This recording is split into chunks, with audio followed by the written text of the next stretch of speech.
I had to separate the boys because otherwise we might lose total control, which is a good thing. They're probably still going to be mischiefy. So Timothy Weldon is from New Mexico, formerly San Francisco. Leah Kaiser, right next to me, is from Casa Grande, Arizona. Drives all the way up every time she comes here. And right here is Terrell Powell, who also happens to live outside of Santa Fe. Helped Timothy find a lot. They're starting a movement over there, I think. So now their two spouses have to put up with these two. So we might hear some stories. So this, again, is all about fun. And as you may see behind us, there's nothing dull on this wall. So when we were putting the panel together, we thought, you know, these are people that really know how to have fun. And I love Leah's bio. It talks about, you know, there's nothing serious in the painting. Don't try to figure out secret meanings. It's just fun. But if we want to start, Timothy, tell us just a little bit of your background and how you got into your found art and upcycling and having fun. Okay. I grew up in a large family, and we. Okay, wait. I can tell we're gonna have. He talks with his hands. Hold, okay, yeah. Hold still. No, I'm good. I'm good. I grew up in a large family, and we all played musical instruments, danced, theater. All that was part of our life, and we all did some form of art, whether it be craft, needlepoint. My sister. I started painting probably the age of, I don't know, 12 or 13. Being from a large family was kind of a way to tune out the chaos and to kind of go inside. It was to shut out the noise. It was always very loud in my house. And then somehow I wound up in San Francisco in 1984 visiting a friend, and I stumbled into a job in the music business working for Boz Scaggs, and then which led to a job that started out as a assistant tour manager, and then it led to being a sound engineer. And then I toured with a number of bands that you've probably heard of over a period of about 15 years. I invested all the money that I made that I made from touring on the road into a recording studio, and went belly up after about 3 years. And this is the therapy of what happened that came out of it, the work at the end there. I've always liked the work of Robert Rauschenberg, Louise Nevelson, a Bay Area artist named Raymond Saunders. And I was sort of drawn to the French painter Jean Dubuffet and the Mexican painter Rufino Tamayo. And those, being self-taught, I kind of channeled a bunch of them and spit out this. That's kind of what happened. I guess that's where I leave you. That's a great start.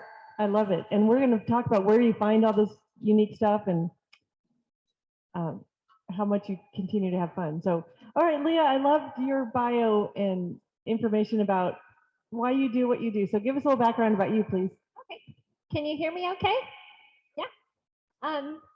So I've been drawing my whole life. It's something I've always loved to do. It's kind of a therapeutic thing for me because I'm quite shy, and it's a way of sort of taking what's in my mind and putting it out there into the world. And I drew a lot growing up, and then college I focused mainly on sculpture and ceramics. So kind of like took a total different turn there. And then when I graduated, I decided I wanted to go back to drawing, but I tried colored pencils and learned to work with color. And then I wanted to make something bigger, and paint it made more sense. And then at the same time, I wanted to paint something that I would want to see at an art show, something a little bit different, something kind of like what you'd find in a children's book, but with a lot of detail and using a lot of the technical ability that I've gained through drawing for so long. And around that time, my daughter was playing with these little dinosaur toys, and they seemed really fun. And I didn't get around to drawing them until she put a Barbie tutu on one of them. I just thought it was such a fun combination of this like vicious, scary creature and this fluffy, pretty tutu. So I started painting those, and I wasn't sure how people would respond to them. So I took them to First Fridays in Phoenix. It was like $50 for a booth, and just put them out to see how people would respond. And the response was so positive. Like people would come screaming in, like, "I love these." So I just kept going and moved on to other animals eventually, and just kept trying to become a better painter too, because I hadn't really ever had a painting class. It was just like, what's the next thing I want to paint? What's the next challenge I want to try? And just kind of gravitating towards different animals and different objects that I find visually interesting. And I learned today that your father was a vet, a veterinarian, so she had lots of exposure to animals. Yeah. So, okay, we're going to come back and talk for sure about these two pieces, because I fell in love. I'm a cat girl. I fell absolutely in love with the Fine Feathered Friends when she submitted that application, and makes me love cats even more. So, all right, Terrell, it's up to you. My beginnings, I went to University of Texas in Austin, have an art degree there. Don't brag about that at all. The art education came from hanging out with other, successful artists that I knew that were doing it, making a living, and I had no idea what I was going to do when I got out of school. So I hooked up with one of my illustration teachers, and I was an illustrator. I never wanted to take that career path, but I was an illustrator for 20 years in Texas, and did high-end clients all around the country. My big gig was I painted jets for Southwest Airlines. I did their posters and billboards and TV commercial things for Southwest Airlines. And now my That work makes perfect sense, because they were fun. now my work is a total 180 from that, and I kind of shy away from the realistic elements. I used to do these super photoreal paintings, and to me, in my reality, that for me is the farthest thing from the truth artistically in my world. So when Tim mentioned Dubuffet, if you've ever seen any of that man's work, you should look it up, because he when I first saw a Dubuffet exhibit in Washington, it blew my mind, and it's just super raw and just down heartfelt, raw energy, and I think that's what people are drawn to in my work, is the energy that's in there. I can't replicate it any other way. It's just spontaneity and looseness is what people are drawn to. So that's why I'm on the path to now. And you also do a lot of animals. And I said, tell us why you paint long-legged, colorful horses. Is that how you see them? That was the shape of the canvas.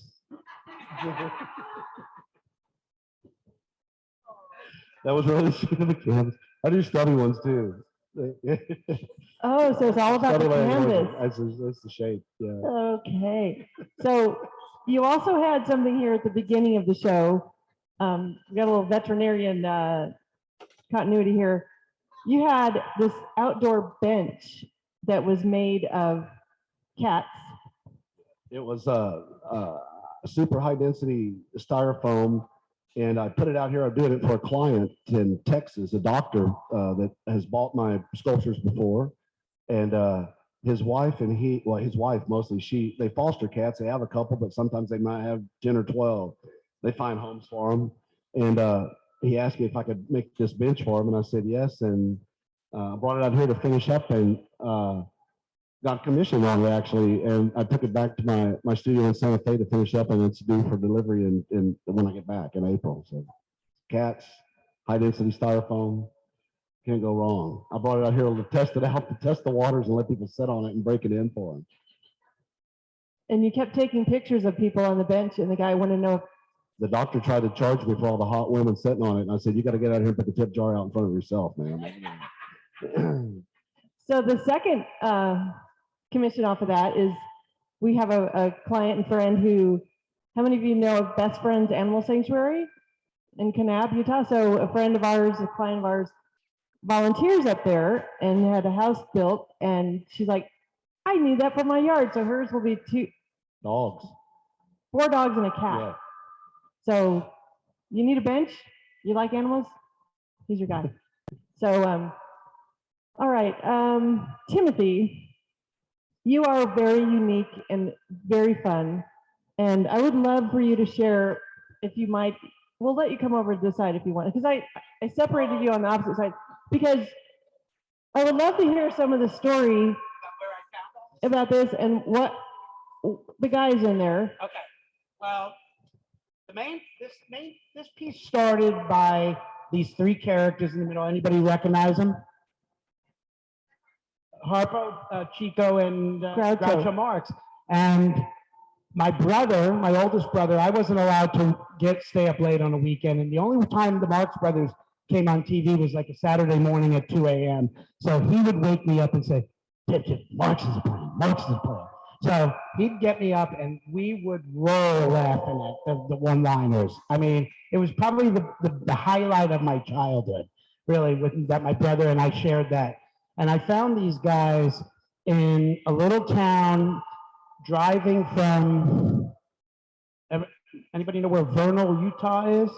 Okay, Vernal, Utah. I'm going to near Park City, Heber City, and I'm doing a big installation in New York for a guy with 300 vintage radios, a wall of sound. And I'm collecting these radios, and some guy in Heber City said, I have 25 of them, you gotta come through here. But once I picked up the radios, I'm going, okay, how do I get back to the freeway? And I heard 70 going to Vail was closed. So I took 40 going through Vernal, Utah.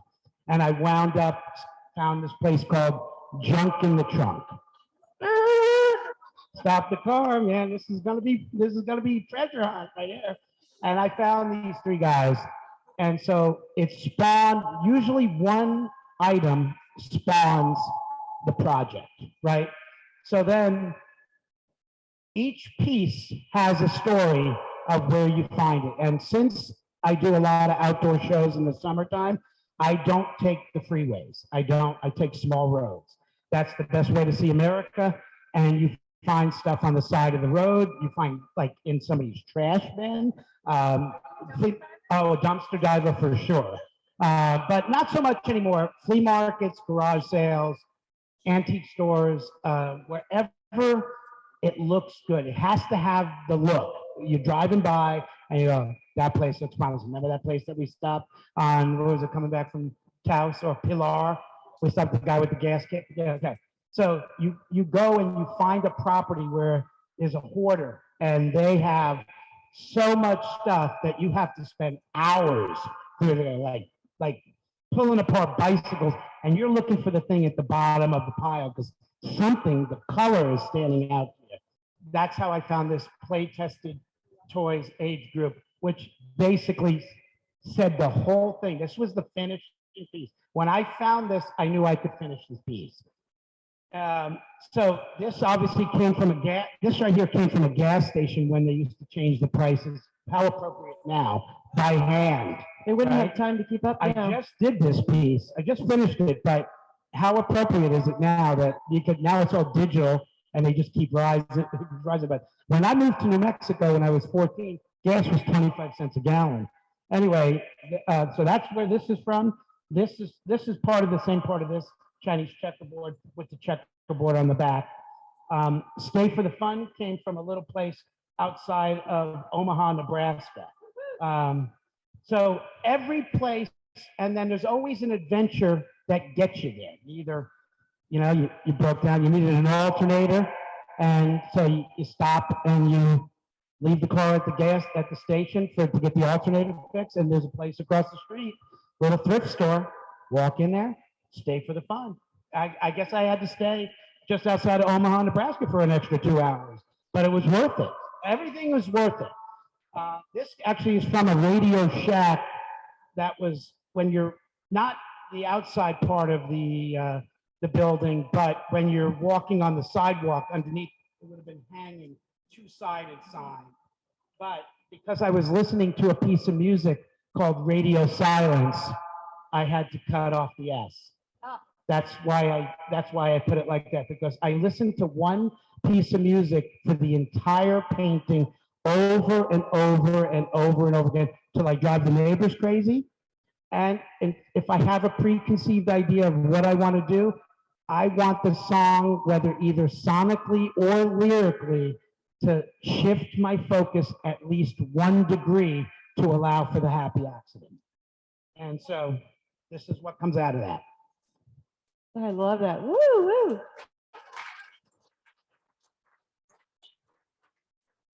Okay, well, they're not done with you yet. We'll let you breathe, and then we want to hear about the totem. But what was that show with the guys that would from Iowa that would drive around? Pickers. I always said to Jake, I think he and Kyle were like original pickers, but you, and probably you could have done that show. We could still do that show. They ruined it for everybody because now everybody knows the price of everything because of them. You know, they like, there's no way they would say, you say, how much is that? And they say, I'm going to give you, oh, that's $200. And I say, oh, you're a little light on that. No way. If somebody told me that something was $200, I'd pay that guy so fast I'd be out the door. You know, but they're like, they try to like, they don't need to sell the work because they're doing the TV show. But yeah, the pickers, being a picker, the treasure hunt is the best part about this journey. Once I started painting again and doing art, once I embraced the process, that's when I was all in, because I didn't know why I was painting and doing this stuff again. I just took a path and I was following it. But once I realized that the process is the journey, that's where the magic happens, because and traveling and finding all these elements, that's where it all happens. It happens from, you see something, it spawns an idea, but it's also you're living life, and you're more aware of your surroundings, and everything becomes brighter and more in focus. And every little thing that you might have discarded as a youngster has meaning, because it's like the beauty in it, the way it was put together, the way it was built. It was built to last. All these things were, you know, they're solid. You know, there's nothing here that's less than. This is from the 1970s. Is probably the newest item on this entire piece. This piece alone, if I didn't ruin it by drilling through it, it would probably be worth almost as much as the totem itself. No, I'm kidding, but the potato chip tins. Who remembers when potato chips were delivered to your house, right? And then you get refilled. The plastic bags were inside, and they would come and refill. So that was a time when life was simple, easy. Things have become much more complex and difficult, but this was a simpler time. So that's why I'm drawn to it, because it brings me back to when life was simpler. And I mean, that's when we're at our happiest, right? When we don't, before we become an adult. Peter Pan syndrome. I love that. And yeah, we used to have Charles chips. Anybody else Charles chips? Those are Dan. I think those came before Charles, but yeah, the nostalgia. I mean, it really is about making people smile and spreading a little happiness. Yeah, absolutely, absolutely. Okay, and you do.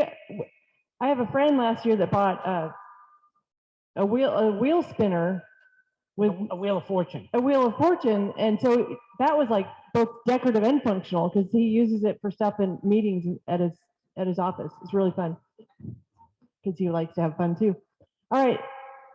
I don't think I'm the only one here who might be curious about all of the excitement going on in the shark painting.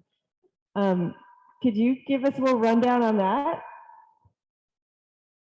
Yeah, so this painting started, a lot of them start with an animal, and I was wanting to paint a shark. And I tend to really like complicated forms, and the shark is a really smooth, simple form. And so I was having a hard time getting excited about it. So I just started I started making lists of fun things, just like brainstorm lists. And one of the things that came to mind was a Jack-in-the-Box. And so then I started going down my list and was like, Jack-in-the-Box, shark. oh, it would be so funny for it to be coming out of this like tiny box that it could never fit in, and then like swallow the person, like, you know, way, like, because the Jack in the Box is supposed to surprise you or startle you, but in this case, it totally swallows the guy. And so that was just the first image that I had, and I did a little sketch of it.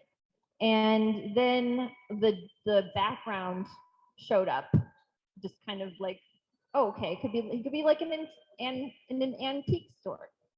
And then just the idea of like him being in there with his daughter, and like I just imagined him being like, oh, I'm gonna, you know, startle my daughter with this thing, and then it pops out and swallows him. I love the look on her face. Yeah. so it all kind of came together. One of the things with all of my paintings, it's not just sort of a punchline.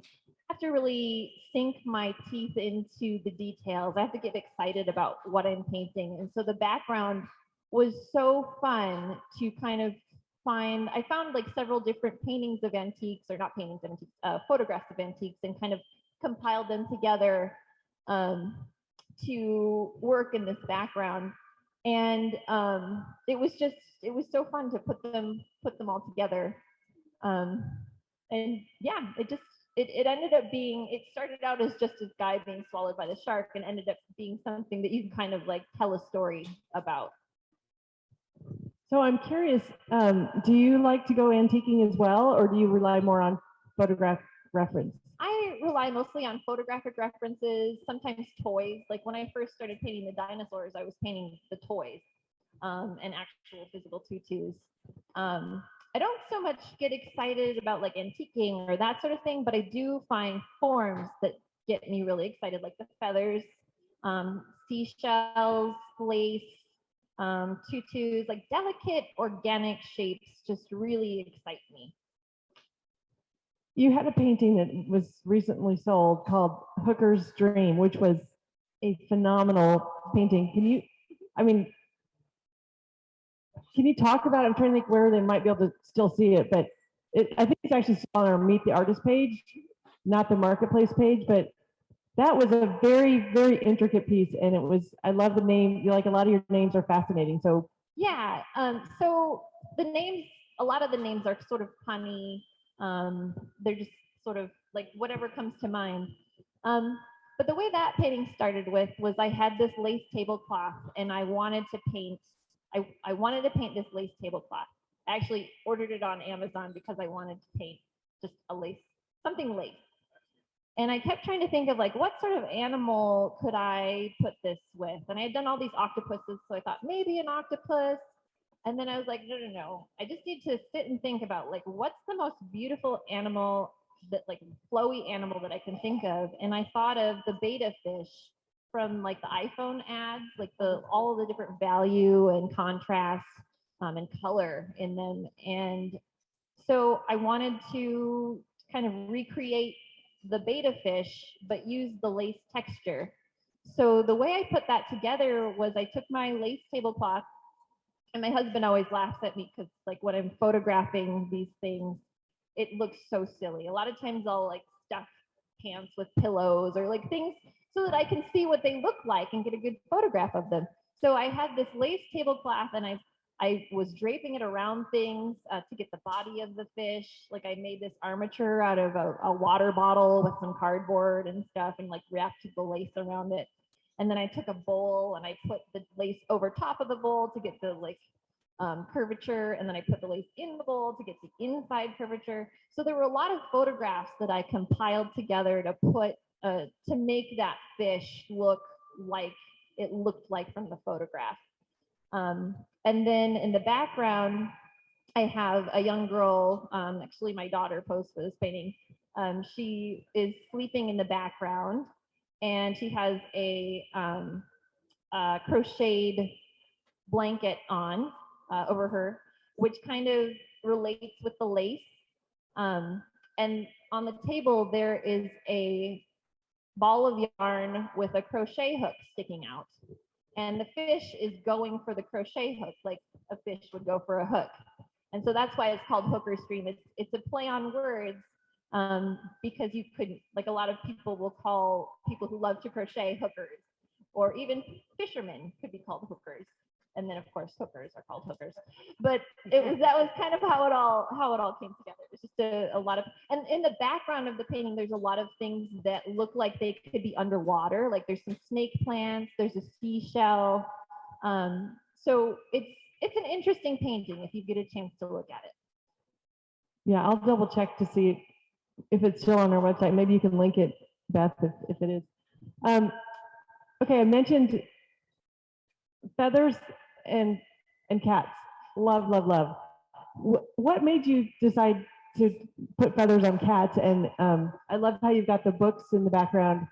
There's nothing dull about any of your paintings. Is she very fun at home, you guys, kids? Yeah? Okay, the family. It all started with you and your dinosaur. All right, so tell us a little bit about the Fine Feathered Friends. So I had done a dinosaur painting with a feather boa. Like the dinosaur was wearing a feather boa and it was drinking some tea, and I had so much fun painting this feather boa. And so I wanted to do more with the feather boas, and I ended up putting on some snakes, which was fun. And then someone showed me some sculptures by a sculptor named Ellen Jewett, who has these just amazing, intricate sculptures that look like they're made of trees and leaves and stuff. But she forms them into animals like octopuses or birds or, cats. And I thought, oh, I could do that with the feather boa and, make a painting of it. So that was the initial thought. I was like, okay, I can make these feathered cats. And I had this bright pink feather boa. And I also have in my house just tons of books, like walls of books. My husband got all of the books from both of his grandparents after they passed away. So we just have walls of books.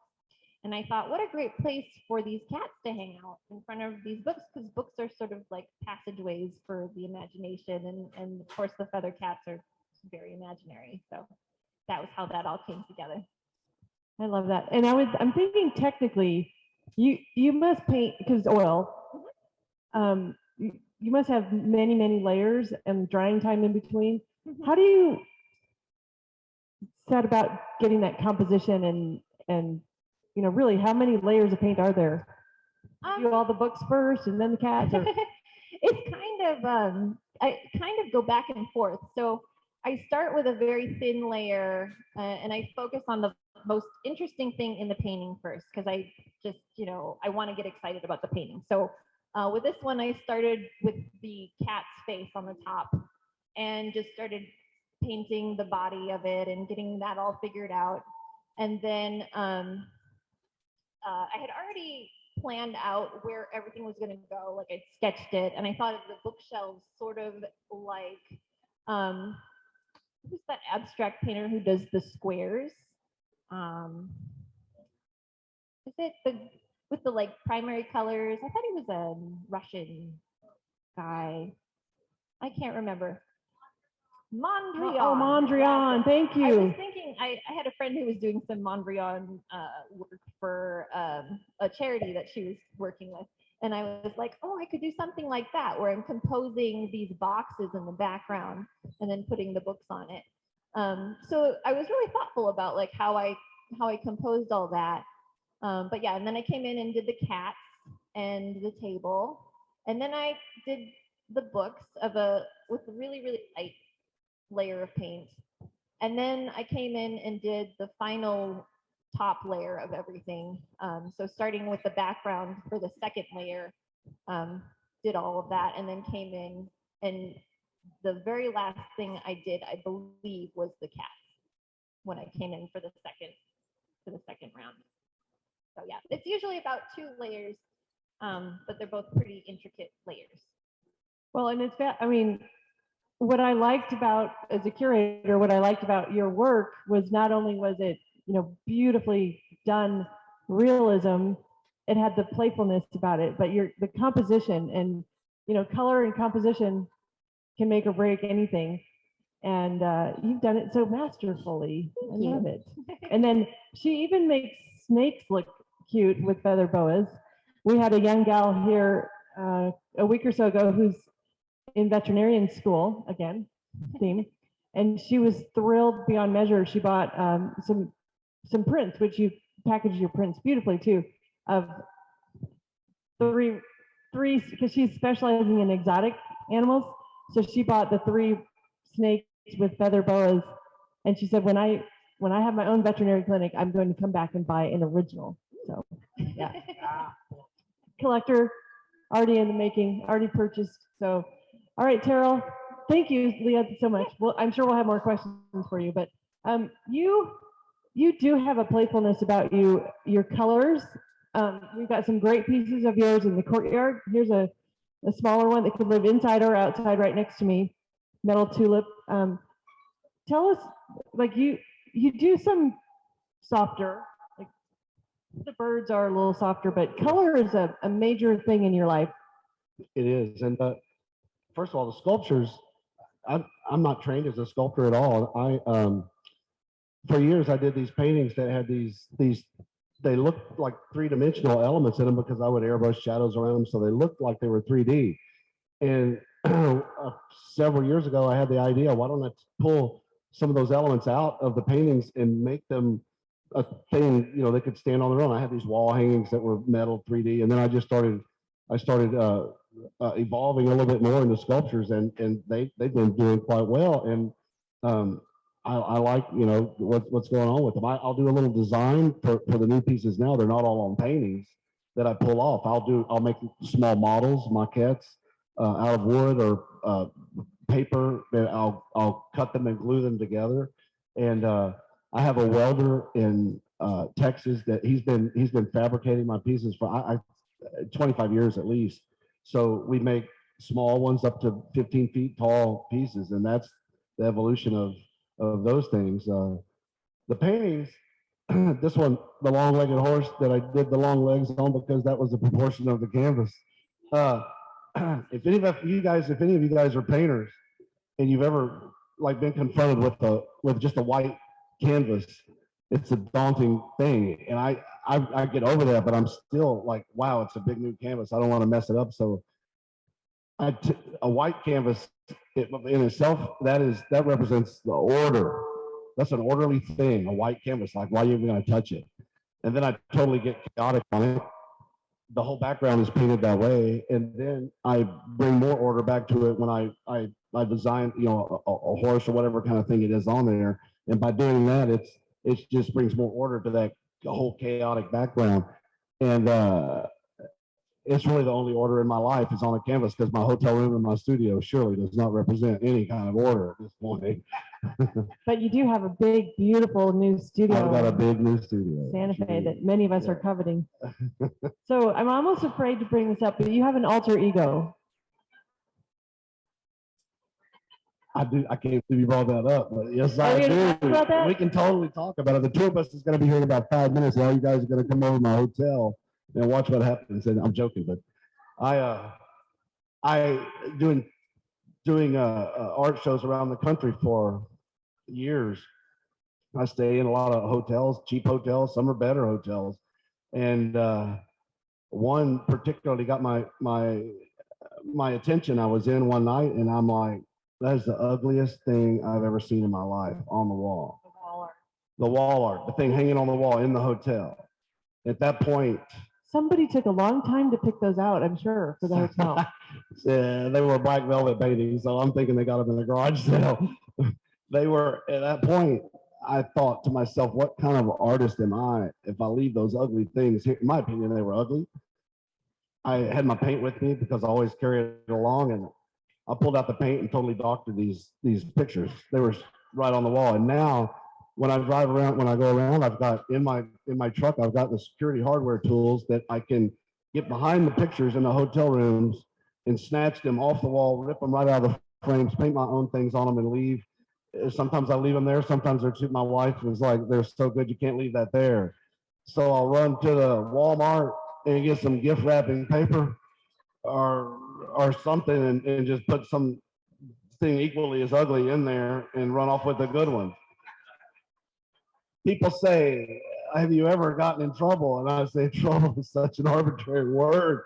But when I'm doing this, I mean, I'm enhancing the hotel article. In my opinion, you know, I've gotten caught a few times and had to pay. And the conversation when I had to pay went down like this. They said, well, they dinged my credit card for money, you know, before I got out of town. They should. And I said, well, now if I own, you know, I paid for it. Well, doesn't that make it mine? I get to get it now, right? And they're like totally cool. And they mailed it to me on their dime, on the hotel dime, sent it to me. So I've had hotels like call me after I did it. I was at the favorite one was in Butte, Montana. Coming back after we'd gone up to caught a cruise ship in Seattle. And the whole goal is to do a book. I've got a third of the United States right now. I don't think many people have vandalized that much art in hotels around the country, but I have. And so I got the East Coast, Oregon, in California, and I go up and got the cruise ship, brand new cruise ship. If anybody's on the Norwegian Bliss, like look around. There's one of my things on there too. Someday there's going to be a Sotheby's auction of T-Bane hotel art. One of these days, we get off the cruise ship, and we're cutting back to go back to Santa Fe, and we stop in Montana, in this little town of Montana, and I go in this room. I'm going to do it. I have my paint with me. There's no question it's happening because I'm not driving back or flying to Montana to do it again. We're here. It's happening. I was excited about it. And I go in, and there's like one of the ugliest things I've ever seen on the wall in my life. And I'm like, oh, what am I going to do with that? Anyway, I painted a big beaver on it, and a beaver. And I leave. And the next morning, we're getting ready to check out of there, and the girls, the housekeepers are downstairs, and they're ready to go up to the room. I'm like, oh, we got to get out of here. So we jump in the car and fly down the road. I see a big green sign that says Beaverhead County, Montana. Swear to God. I'm like, I'm telling them, this is cool. I just painted a beaver in a hotel in Beaverhead County. You can't make this up. And I put it on my Facebook page. And I get back to Santa Fe, and on my page it said, actually, that's in Silver Bow County. I'm like, look at it. What? Actually, that's in Silver Bow County. The only way they know is if they're working in that hotel. And I'm like, wow. I messaged the girl, like, send me your number. I call her, and she said, man, you need to talk to Andy, the guy that owns this hotel, about that thing you left in the room. And I'm like, they're going to try to get me to pay for it. But I didn't care. I'd pay for it. No problem. And she said, no, really, you need to talk to him. And I said, okay. I called Andy. And he's like, hey, T-Bane, I was wondering if I was going to hear from you or not. What do you think that thing's worth now? I said, way more than what it was worth when I did it. Do a thing to it. It's worth a lot of money. And he goes, I was just wondering because I spent another $750 reframing it. And it's hanging prominently on the hotel, in the hotel now. And they put a plaque with my name on it that says T-Bane, the room number, the date I did it. And the guy calls me every year and tells me happy T-Bane anniversary. And that, my friends, that is how they are supposed to end.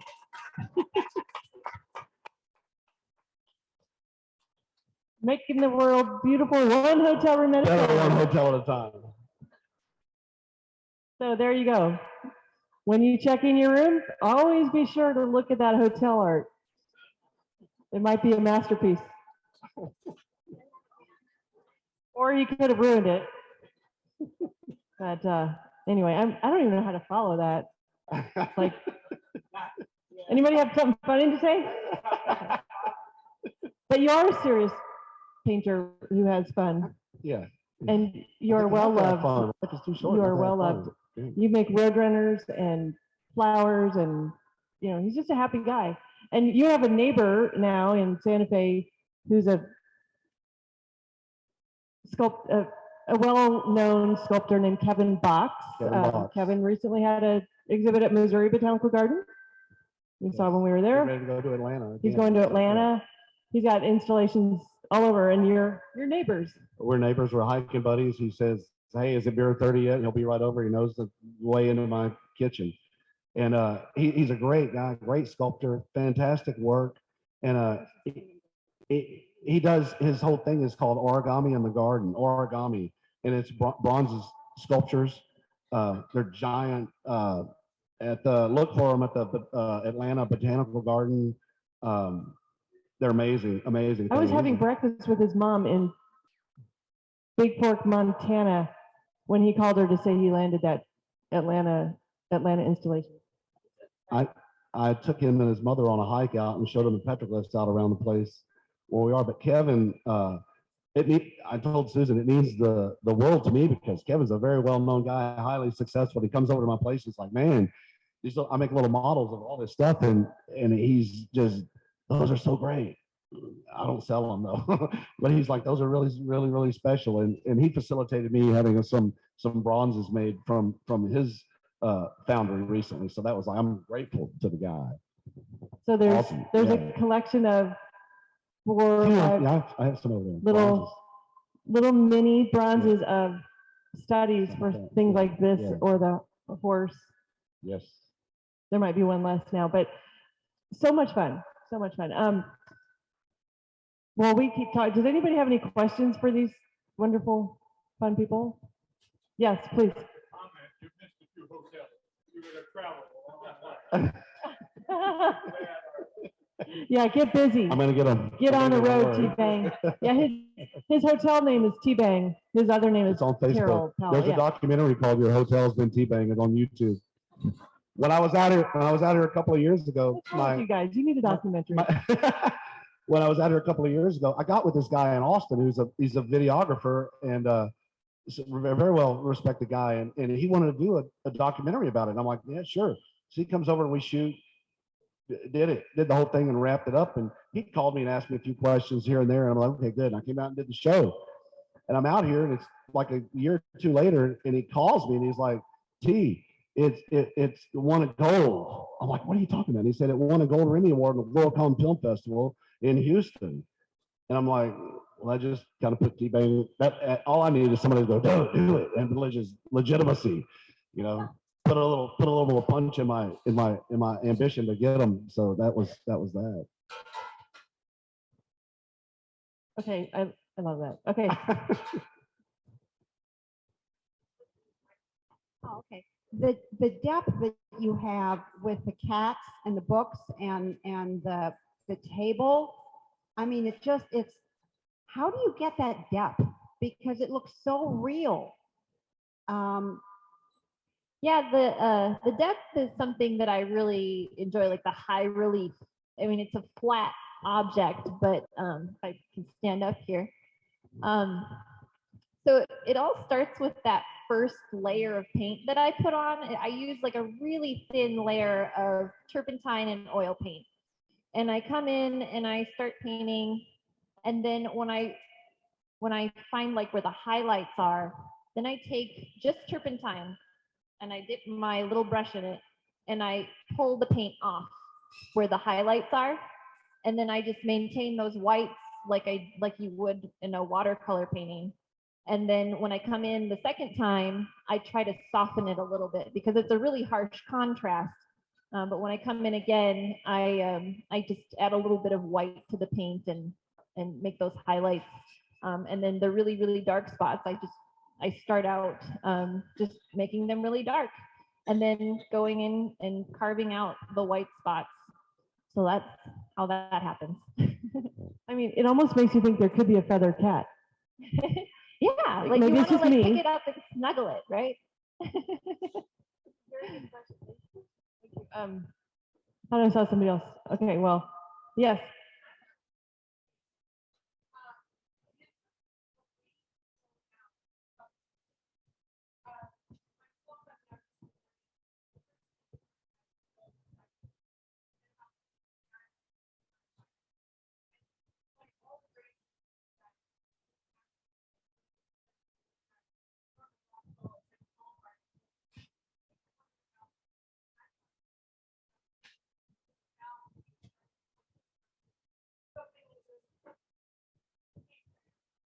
I got to kind of repeat that for the online viewers. It was a great question, and I want to say I feel like you honored her a lot by bringing up those other artists. But it was about composition and how the eye travels across, and how do you do that? So I came across that much later. Like I had been doing these paintings and I belonged to an art group and someone was talking about like this, like the thirds and the golden, I don't know, there's some sort of like, yeah, sections and I didn't know any of that stuff. I'm really drawn to like there's just this certain energy in the line of something, I guess. I don't even know how to describe it really. Like when I first started doing those dinosaurs, it just I was paying attention to the long neck of the dinosaur and the way their neck was, or like the edge of their cheek was composed in their arms. So I pay attention to the directions of the lines and I just, it's a feeling really, and I want to capture it as closely as I can. And there's a real, there's like a humbleness in the way that I approach it because I know that I can never get it perfect, but I want to really get it good. Like I really want to do justice to what the form is doing. And that's kind of where that comes. And then figuring out where on the rectangle, on the canvas, where all of that should go. I plan that out pretty carefully. And you know, my goal is to maintain the energy of the original idea, but also to capture the beauty and the energy of the reality that I'm using as a model. So rather than classically being trained, it sounds like you innately were doing exactly what a good painter would do to draw the eye. So you didn't know you were doing it, but you were doing exactly, I guess. the secret sauce. Yeah, good question. Anyone? Yes. I have to make a comment because I've been coming for years and I've walked by your studios and I'm kind of shy about stuff that I really don't know very much about. And it's just reminded me how we need to go in and say, okay, what's the story behind this? And it's just an advert for the Discovery series because you're sitting in front of us and now I'm not so scared. I'll go in and I'll find out about things. But it's awesome. I'm really happy that you're doing artwork in hotels. Thank you. Thank you. Thank you. I want to go travel now on the back roads and small motels. You know, this morning my brother-in-law sent this really cool video. Been out for a while, I guess. Doctor Who, the BBC. There's a what do they call it? An episode where Vincent van Gogh comes back in 2010. It's so good. I think if you Google Doctor Who Vincent van Gogh, you would find it. And what I loved about it, we talked about it a little bit this morning, is in Vincent van Gogh's lifetime, he never got accolades. He never made money. He died broke. He was in an asylum.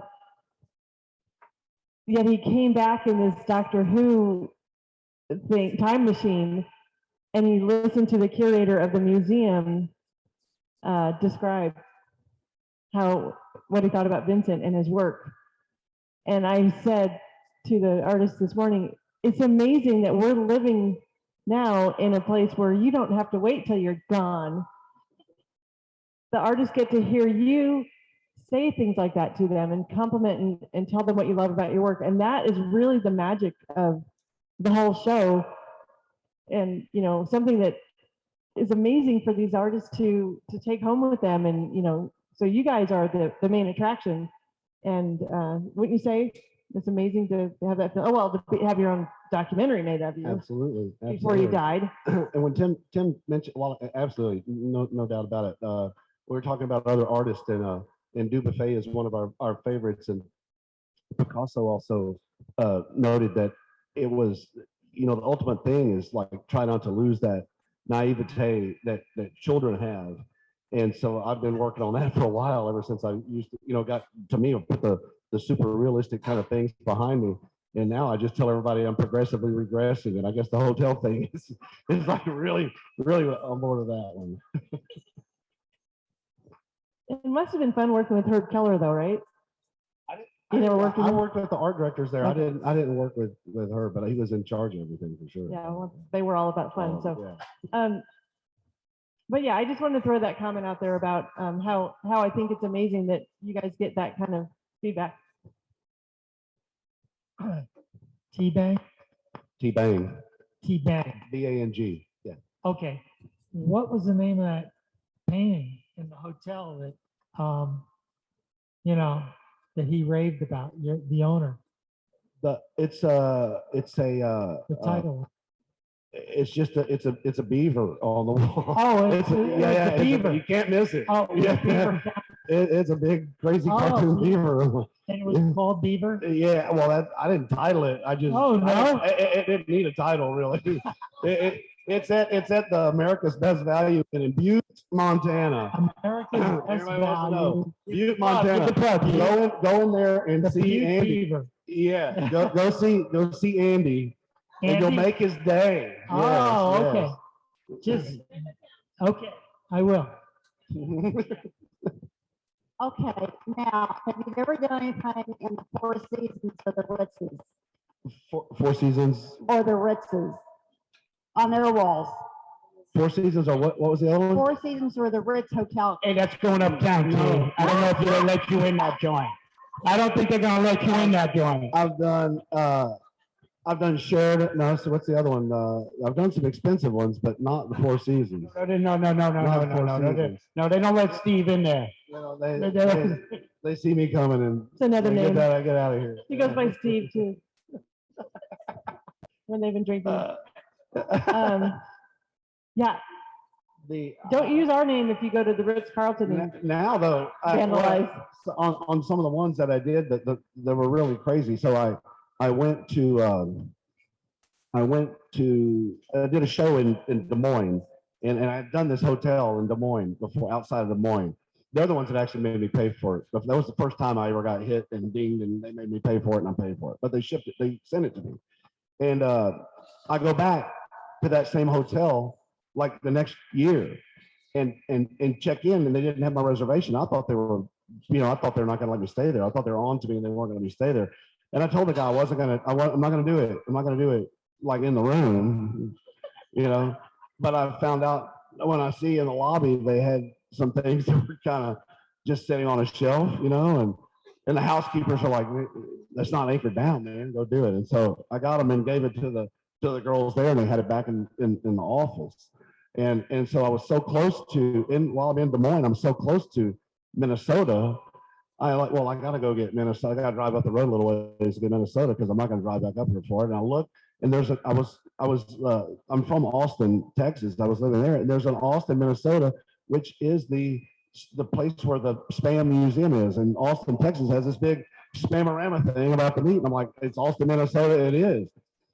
So we get my buddy goes with me, Minnesota right over there. buddy in crime with me goes up, and we're first place we stopped was the Spam Museum, and took pictures, sitting on the brass pigs out front, and I go and do a hotel there in Austin, Minnesota. And the lady that runs the art center was trying to buy the art from. I told her the only reason I was in town was to get a hotel, and she called the hotel and tried to buy those pieces. I don't ever know what happened, but it's all a story. Tell them about the time you called the hotel ahead of time, and with the story about the kid who goes crazy if there's not art on the walls. Y'all have to look at the T-Bang Facebook page to see that. It's a little lengthy, but there's a way that you can't just, okay, I'm going to a Holiday Inn, I'm staying at this place, and I'm gonna do it, and we're gonna have a party in there. I've done that before, and there was nothing on the wall, so I get a little sassy when there's not anything on the wall. So then we gotta have the party somewhere else, another hotel. So I've devised a few ways to see if there's things on the wall to actually be vandalized. Well, I don't tell them that. I covertly ask a lot of questions and create scenarios, and they say, oh yeah, and then they go look, like, oh, there's a few, and yeah, Check it out. It's on the page. You got to scroll down a little bit. There's videos of me talking to hotel managers, asking them what's on the wall. You ruined it for us now. Like every time we go in a hotel room, we're going to go. 1/3 of the U.S. so far. You've got A third of the you got US. 2/3 Yeah, left to cover. Okay. Yeah. I made Um, money at the show. I'm ready to take off for a couple months and go get the rest of the country. all right. So I always like to ask you. Do you have a favorite thing you've ever created and something you wish you'd kept in your, or is the one you finished your favorite? The one you just finished? No. Sorry, mate. Anyway, the cover of my book is, I have a 200-page coffee table book, and I was broke and I needed money. And some guy came and he offered me money and I sold it and I tried to buy it back. And to this day, I'm bummed. And I actually went and changed the cover of the book because it pissed me off that he wouldn't sell it back to me. Because he bought like 35 pieces. This is back a long time ago. And I'm like, you're not going to sell me the one back that I want, you know? And he, unfortunately, he passed recently, and his widow contacted me and she said, would you like to buy some of the paintings back? And I said, the only one I'd like to buy back is the cover of the book. She goes, no, I can't sell that one. So yeah, it's okay. It's okay, you know. so I think we're winding down, but did you finish the installation of the TVs, The radios? the radios? No, I have, so I'm doing a wall of sound with 300 plus radios in Brooklyn, New York for a guy. This is my third project for this guy, and he's let me go. He has let me completely take over his 10,000 square foot warehouse. First piece I did was a 64-foot found object assemblage, 64 feet wide, 15 feet tall of Brooklyn memorabilia. And I have bleachers from the Ebbets Field where the Brooklyn Dodgers played. And so the third piece I'm working on for him is a wall of sound, 15 feet wide and 15 feet tall, floor to ceiling in his dining room. And I'm making it work as a sound system. So I have all the radios now, but I'm gutting 60 of the pieces to put real speaker components into it. And the problem is going to be, once I get the speakers put into it, I have to actually work with the crossover points. I don't know if this makes any sense to you, to get this to be operable as a sound system. But I'm running it off of two Macintosh 1960 5,000 watt tube amplifiers that I got, that was used for the studio monitors from Todd Rundgren from the album that he did with I Saw the Light and Hello, It's Me, Something Anything, a brilliant album. Anyway, he owned the Macintosh tube amplifiers. They used to make them for the Army in the early 1960s. So these are silver mono blocks and they are unbelievable sounding. So this thing is going to sound like a pair of headphones when I get to it, but it's going to be a science project. Now that I have the radios, after the show and after we get moved into our new house in New Mexico, I'm taking a journey back east to finish the installation of this thing. So it'll be finished by next year this time. It'll be completely done and I'll have a video of it. I've been working on this piece for 5 years, but I've been working for this guy for 8 years. And I started in Brooklyn, and initially Diane Sawyer had come to the studio and interviewed me because I traveled around places in upstate New York, Connecticut, and Long Island, finding stuff for the initial first installation. And then it turned into a piece that of all the artists that left Manhattan and moved into Brooklyn. So I became part of that. But this piece has kind of taken a life of its own, and I can't actually even wait to see what it looks like, because the color of the radios, the texture of the radios, the knobs, some of them are wooden, some of them are seafoam green, some of them are pink, some of them are mustard color. So if you could think about it, I'm looking at it as a colorful version of the Louise Nevelson piece, who did a lot of textural things. She mostly did black and white pieces, and she's in museums. Probably one of the greatest women artists of all time. Would you agree? You know her? Are you familiar with Oh, her yeah, work? yeah. You're And- famous, Steve. Along Yeah. with Leah Kaiser. Yeah, exactly. You know, and so this piece is something that's been in my head for so long, and this gentleman that had hired me to do it after my second project with him, he just said, let's do it. And so I said, well, it's going to take a while. I have to find all these radios. So I've been collecting radios for 5 years, and I finally have them. Last year, Vernal, Utah got 25, and when I was doing a show in Vail, some guy had a listing on Craigslist, and I bought 45 from a guy in Colorado Springs, and that was it. That would put me over the top. Do you already know how you're going to assemble them? Well, I mean, color-wise or layout? Well, that's going to be that's another thing, is because I have to sort of lay it out, but because I'm stacking them, but what I have to do is I have to take the backs off the radios, and I have to create little blocks in the wall at the height of the radio, and I'd call them stringers. A contractor would know that. I would put little 2 6-inch stringers, and I would slide the radio over, and then I have to use plastic drill bits to drill down so this thing doesn't come crashing down. And then, but before that, as I do each layer, I have to wire it in such a way that it's gonna to keep the impedance of the speakers intact. So because you can't just keep hooking up speakers to one another and run it off one side of an amplifier. It just won't work. So you have to actually there's series parallel, and also then creating the crossover points to where the bass and the mid-range and the tweeters actually work at its finest. So it's a sound engineering feat, and that's going to be the biggest issue with it. So sound engineering, structural engineering, and the artistic 3-dimensional mural right of radios.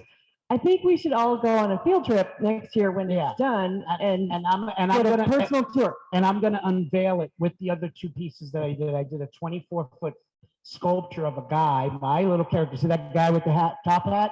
He's 24 feet tall, and he's 10 feet in diameter, and you walk into the back of his head, and when you walk into his head, you turn a light switch, and its gears are moving inside his head like the movie Hugo.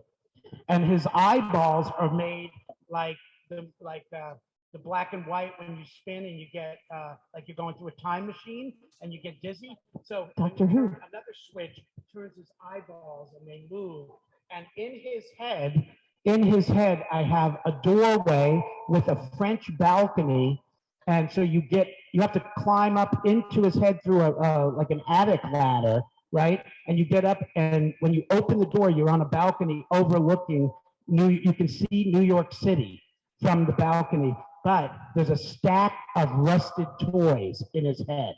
And so you'll see it, and it's all lit up. That's the second piece I did for this guy. So all 3 pieces are going to be unveiled, and it's just in a guy's public residence.